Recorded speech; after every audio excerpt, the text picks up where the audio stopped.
Hello friends, good afternoon. कैसे हो? I hope कि आप लोग अच्छे ही होंगे। सो फ्रेंड्स, आप सभी लोगों को पता है कि हमारे चैनल पे यूपी बीएड एंट्रेंस एग्जाम 2022 के लिए फ्री में क्लासेस चलती हैं। यहाँ पे क्लासेस का टाइमिंग आप लोग देख सकते हैं। 9:30 बजे हिंदी लैंग्वेज की क्लास होती है, 2:30 बजे जीके प्लस करंट अफेयर की होती है, शाम 7:30 बजे रीजनिंग एंड सब्जेक्ट एबिलिटी की क्लास होती है। अभी जो आपकी क्लास स्टार्ट है वो है जीके की, ठीक है, जीके जीएस की क्लास स्टार्ट है।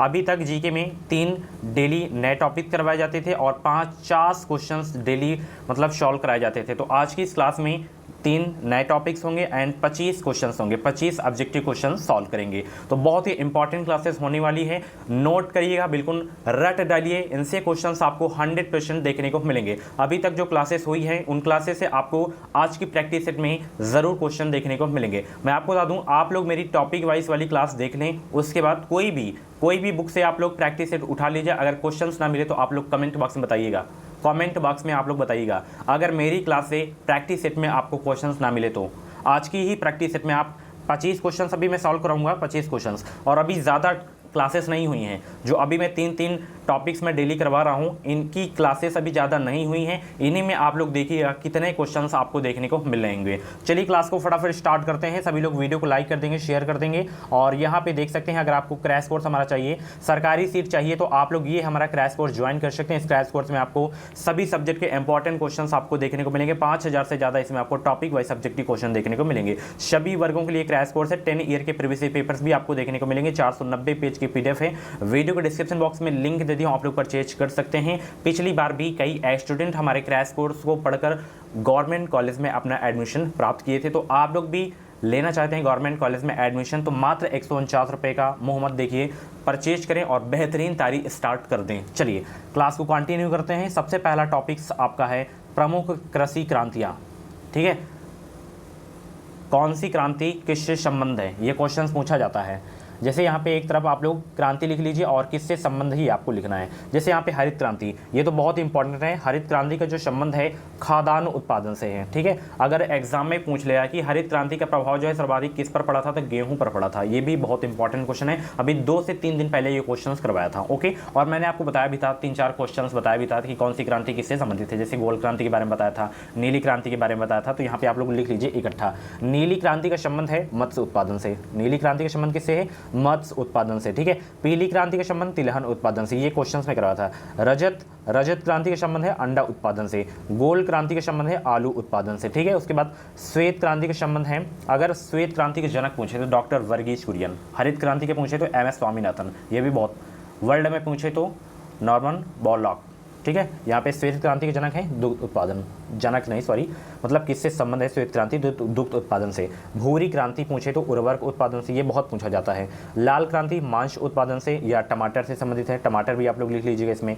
गुलाबी क्रांति के संबंध है झींगा उत्पादन से और सुनहरी क्रांति के संबंध है फल उत्पादन से। अगर क्रांति से क्वेश्चन पूछा जाता है तो इससे बाहर, मेरी गारंटी कि इससे बाहर क्वेश्चन नहीं जाएगा। तो प्लीज़ यार पूरा नोट करिएगा, स्क्रीनशॉट अभी कभी लीजिए, एक भी क्रांति आपसे छूटनी नहीं चाहिए। और सभी लोग वीडियो को लाइक कर देंगे, थोड़ा मोटिवेट किया करें और सपोर्ट करें। बेहतरीन स्कोर मेरी गारंटी है आप लोगों को दिलाने की, ओके। चलिए नेक्स्ट टॉपिक है आपका प्रमुख राजवंश और संस्थापक उनकी राजधानी। जैसे यहाँ पे हर्यक वंश है, हर्यक वंश की जो है संस्थापक कौन है? बिंबिसर। इसको नोट करिए, एक तरफ राजवंश, एक तरफ संस्थापक, एक तरफ राजधानी। तो हर्यक वंश के जो संस्थापक हैं बिंबिसार हैं एंड इसकी राजधानी है राजगृह। सबसे इंपॉर्टेंट इसमें संस्थापक याद रखना है। तो मौर्य वंश के संस्थापक कौन है? चंद्रगुप्त मौर्य, ठीक है। इसी राजधानी नोट करना है तो नोट कर लीजिए, हालांकि ज़्यादा पूछा नहीं जाता है। शुंग वंश के संस्थापक पुष्पमित्र शुंग हैं। शातवाहन बहुत इंपॉर्टेंट है शिमुग। अभी ये कल क्वेश्चन बताइए करवाया था कि नहीं करवाया था? प्रैक्टिस सेट में ये क्वेश्चन मिला था कि नहीं मिला था? आप लोग बताइए, कल या परसों की क्लास में ये क्वेश्चन था। गुप्त वंश के संस्थापक श्रीगुप्त। तो एक एक राजवंश को नोट करना है और उनके संस्थापक को भी नोट करना है आपको, ठीक है। उसके बाद आपको नोट करना है ये पल्लव वंश। पल्लव वंश के संस्थापक कौन है? सिंह विष्णु, ओके। मजाक में मत लीजिएगा इस क्लास को, बीएड 2022 में करना है बेहतरीन अंकों के साथ। अगर आपको बीएड में एडमिशन लेना है तो बस आप लोग विश्वास के साथ हमारे साथ जुड़ जाएं। बीएड तो एग्ज़ाम बहुत ही अच्छे नंबरों से आपका निकलेगा। उसके बाद जैसे आपका एडमिशन हो जाता है, जब आप लोग टेट सीटेट का एग्ज़ाम देंगे, कैसे टेट सीटेट एग्ज़ाम को क्लियर किया जाता है फर्स्ट अटैम्प्ट में, वो आपको मैं बताऊँगा। जैसे मैं इन दोनों एग्ज़ाम को फर्स्ट अटैम्प्ट में क्लियर किया हूँ, वही ट्रिक्स आपको बताऊँगा। मात्र 15 से 20 दिनों में आप लोग पढ़कर सीटेट एग्ज़ाम को अच्छे नंबर से क्वालिफाई कर सकते हैं। तो बस विश्वास के साथ जुड़े रहें। टीचर बनना है तो बस आप लोग हमारे चैनल से जुड़ जाएं, निश्चित ही आपको हमारे चैनल से मदद मिलेगी। चोल वंश, वेरी इंपॉर्टेंट क्वेश्चन, स्टार लगा लीजिएगा। चोल वंश के संस्थापक हैं विजयालय। कौन है? विजयालय। इसकी राजधानी लीजिए तंजौर, ये पूछा जाता है। राष्ट्रकूट वंश के संस्थापक दंतीदुर्ग, ये इंपॉर्टेंट है आपका, ठीक है। चलिए, गुलाम वंश के संस्थापक कुतुबुद्दीन ऐबक हैं, ये भी इंपॉर्टेंट है। खिलजी वंश के जलालुद्दीन खिलजी हैं, ये नोट करिएगा, जिसमें अंडरलाइन कर रहा हूँ।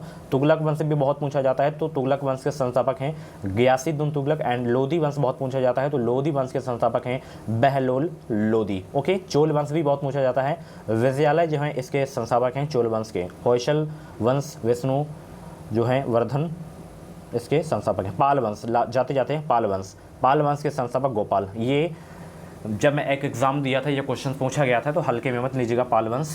तो इसकी राजधानी मुंगेर भी थी, ये भी नोट कर लीजिएगा, ठीक है। चलिए, चैनल को सब्सक्राइब कर लिए जितने भी भाई बहन देख रहे हैं क्लास को। प्रथम बौद्ध संगीति, ये बताइए क्वेश्चंस आपको देखने को मिलता है कि नहीं मिलता है? प्रैक्टिस सेट में आपको देखने को मिलता है ना। चलिए, एक तरफ सभा, एक तरफ समय, और एक तरफ स्थान, एक तरफ शासनकाल, यानी कि कौन सी बौद्ध संगीति कब हुई, किस स्थान पर हुई, किसके शासनकाल में हुई, आपको नोट करना है। देखिए यहाँ पे प्रथम बौद्ध संगीति, प्रथम बौद्ध संगीति जो है 483 ईसा पूर्व में हुई थी, स्थान राजग्राम में। और किसके शासनकाल में हुई थी प्रथम बौद्ध संगीति आयोजित? अजात शत्रु के। इसकी एक ट्रिक में बताया था, टॉपिक्स वाइज की क्लास में बताया था, अका अक करके बताया था सॉरी, अका अक करके बताया था। आ से अजात शत्रु, का से आपका कालाशोक हो गया, फिर आ से अशोक, एंड का से कनिष्क। उसके बाद द्वितीय बौद्ध संगीति जो है 383 ईसा पूर्व में हुई थी। कहाँ पे हुई थी? वैशाली में हुई थी। उसके मतलब शासनकाल में, किसके शासनकाल में आयोजित की गई थी? तो कालाशोक के शासनकाल में, ठीक है।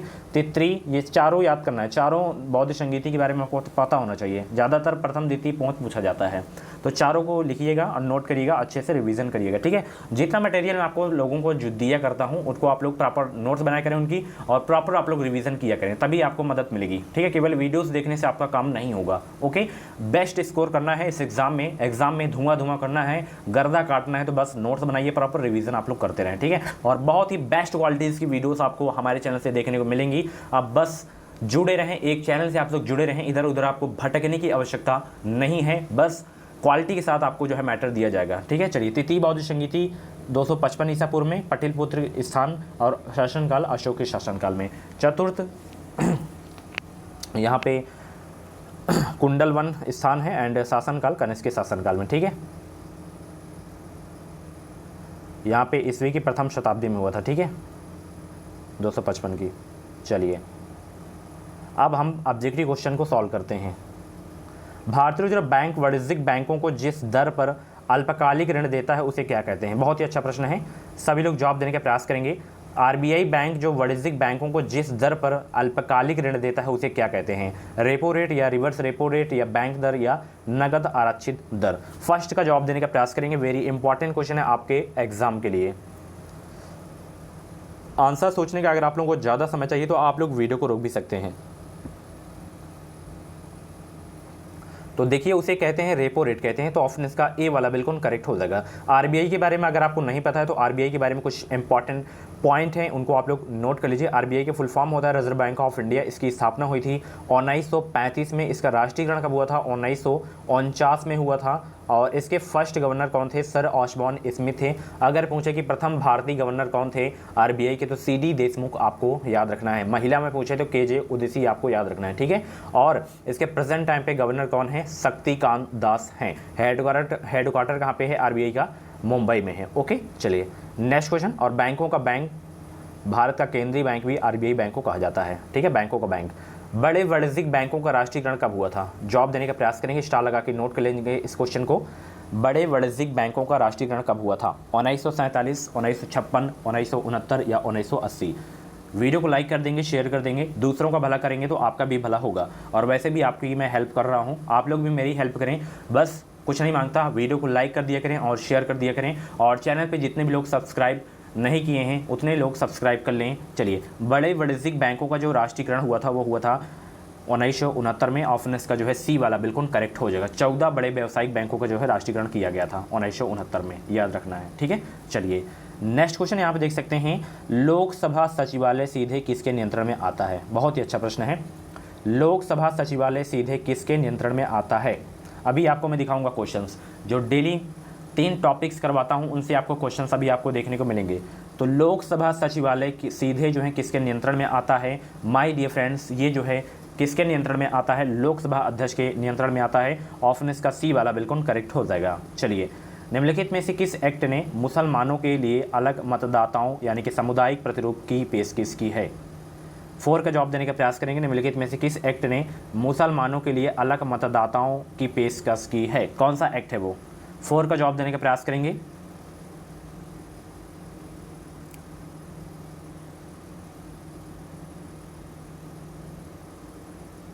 तो वो है एक्ट ऑफ 1909। ऑप्शन इसका बी वाला बिल्कुल करेक्ट हो जाएगा। इंपॉर्टेंट क्वेश्चन है आपके एग्जाम के लिए। इन क्लासेस की अगर आपको फ्री में पीडीएफ चाहिए तो आप लोग हमारे टेलीग्राम चैनल से ज्वाइन हो सकते हैं। टेलीग्राम चैनल का नाम है एजुकेशन मिसाइल। वीडियो के डिस्क्रिप्शन बॉक्स में लिंक दे दी हूँ, आप लोग ज्वाइन हो सकते हैं। कुछ क्वेरीज वगैरह हैं तो कमेंट बॉक्स में क्लियर कर सकते हैं, उसमें क्लियर नहीं हो तो आप लोग इंस्टाग्राम पर मुझे डीएम कर सकते हैं। इंस्टाग्राम ID के लिंक वीडियो के डिस्क्रिप्शन बॉक्स में दे दिया हूँ। चलिए, चोलों के समय बृहदेश्वर मंदिर कहाँ स्थित है?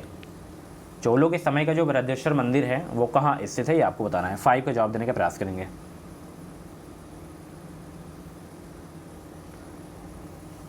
तो ये स्थित है तंजावुर में। तंजावुर कहाँ पे है? तमिलनाडु में है। ठीक है, तमिलनाडु में। अच्छा, बृहदेश्वर मंदिर का निर्माण किसने करवाया था? तो ये भी आपको पता होना चाहिए। राजराज चोल ने, प्रथम राजराज चोल ने, ठीक है, बृहदेश्वर मंदिर का निर्माण कराए थे। ठीक है, ये क्वेश्चन मैं करवाया हूँ, ये क्वेश्चन।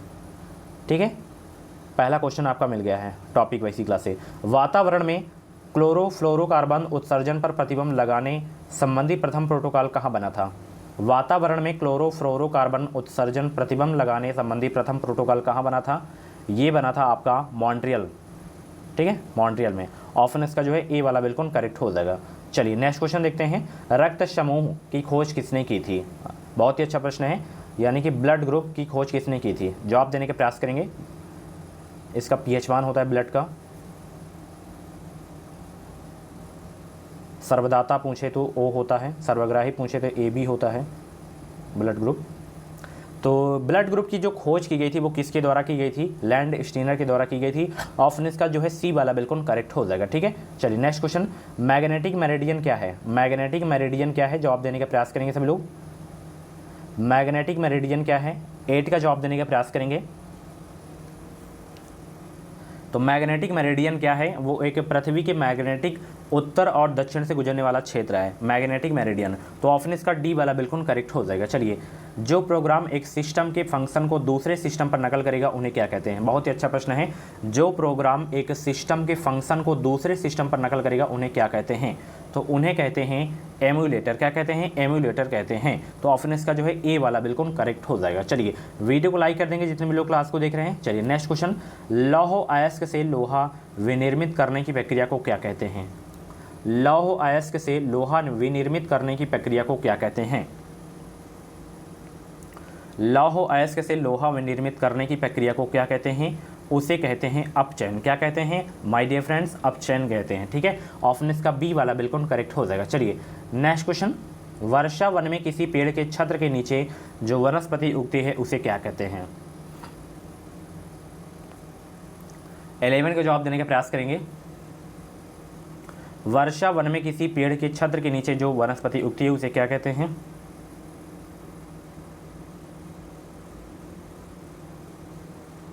उसे कहते हैं अंडर स्टोरी। क्या कहते हैं? अंडर स्टोरी कहते हैं। ऑप्शन इसका जो है सी वाला बिल्कुल करेक्ट हो जाएगा। चलिए नेक्स्ट क्वेश्चन। रोल इन शब्द किस में प्रयुक्त होता है? किस खेल में प्रयुक्त होता है रोल इन शब्द? ये इंपॉर्टेंट है। रोल इन शब्द जो है किस में प्रयुक्त होता है? 12 का जवाब देने का प्रयास करेंगे। तो ये होता है हॉकी खेल में। ठीक है, हॉकी भारत का राष्ट्रीय खेल है और किस देश का राष्ट्रीय खेल है? पाकिस्तान का। पाकिस्तान देश का राष्ट्रीय खेल भी है, हॉकी है। ठीक है, ये भी याद रखना है आपको। चलिए, निम्नलिखित विकल्पों में से भारत का सबसे बेस्ट अंतर्राष्ट्रीय बंदरगाह कौन सा है? सबसे बेस्ट अंतर्राष्ट्रीय बंदरगाह कौन सा है भारत का?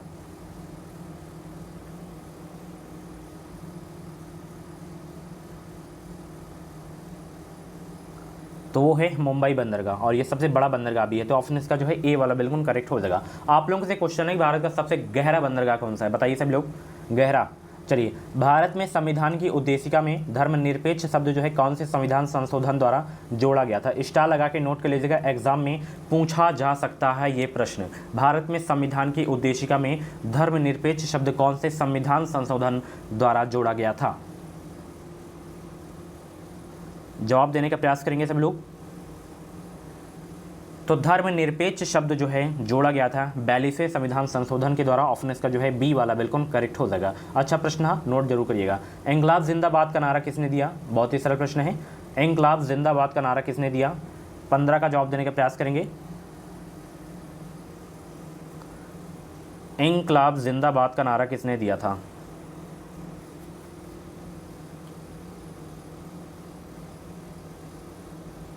सभी लोग जवाब देने का प्रयास करेंगे। इंकलाब जिंदाबाद का नारा किसने दिया था? कुछ भी डाउट्स हैं तो आप लोग कमेंट बॉक्स में अपना डाउट क्लियर कर सकते हैं। तो इंकलाब जिंदाबाद का नारा किसने दिया था? भगत सिंह ने दिया था। ऑप्शन इसका जो है सी वाला बिल्कुल करेक्ट हो जाएगा। ठीक है, बहुत इंपॉर्टेंट क्वेश्चन है आपके एग्जाम के लिए। चलिए नेक्स्ट क्वेश्चन देखते हैं। विश्व की सबसे बड़ी कोरल रीफ यानी कि ग्रेट बैरियर रीफ कहाँ स्थित है? ये भी क्वेश्चंस मैं करवा चुका हूँ। ऑस्ट्रेलिया में। कहाँ पे है? ऑस्ट्रेलिया में। ठीक है, प्यासी भूमि के नाम से ऑस्ट्रेलिया को जाना जाता है, ये भी आपको याद रखना है। कंगारुओं का देश भी कहा जाता है ऑस्ट्रेलिया को।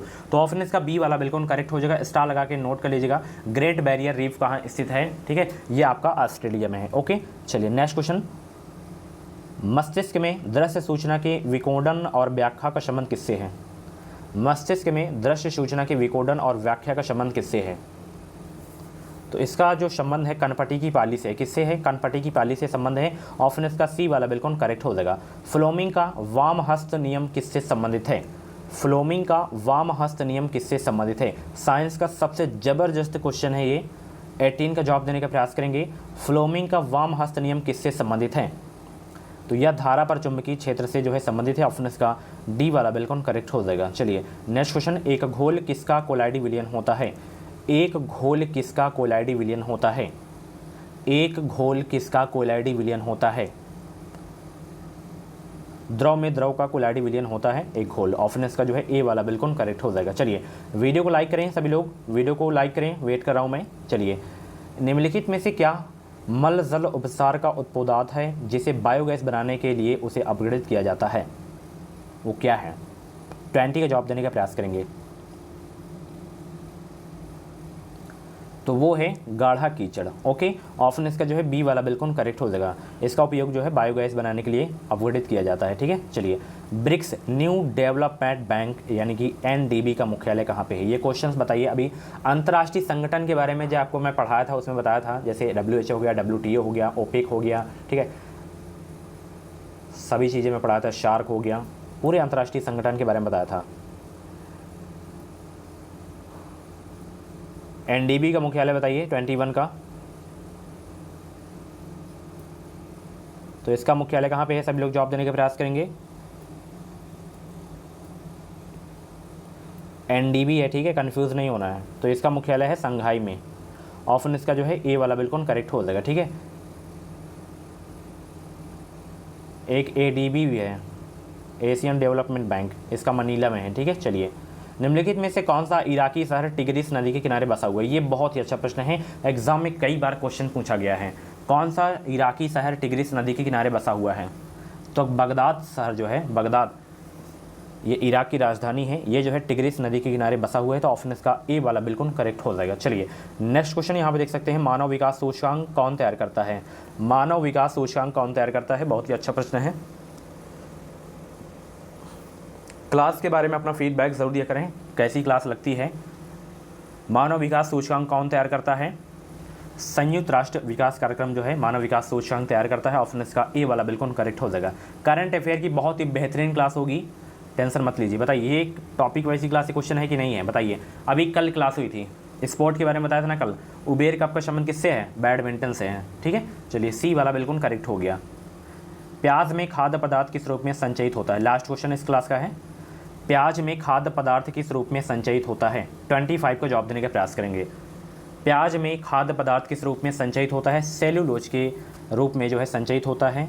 प्याज में, ऑप्शन इसका जो है ए वाला बिल्कुल करेक्ट हो जाएगा। सो फ्रेंड्स ये थी आज की जीके जीएस की सबसे बेहतरीन क्लास। कैसी रही क्लास कमेंट बॉक्स में ज़रूर देगा। जो अभी नए टॉपिक्स करवाया हूँ उनको आप लोग ज़रूर से ज़रूर नोट करिएगा, और क्लास कैसी रही कमेंट बॉक्स में ज़रूर बताइए। बस फ्री सीट लेना है, अच्छे स्कोर करने हैं इस एग्ज़ाम में, तो आप लोग हमारे चैनल से जुड़े रहें। जितना मटेरियल आपको दिया रहा है इनके नोट्स बनाइए, प्रॉपर रिवीजन करते रहें।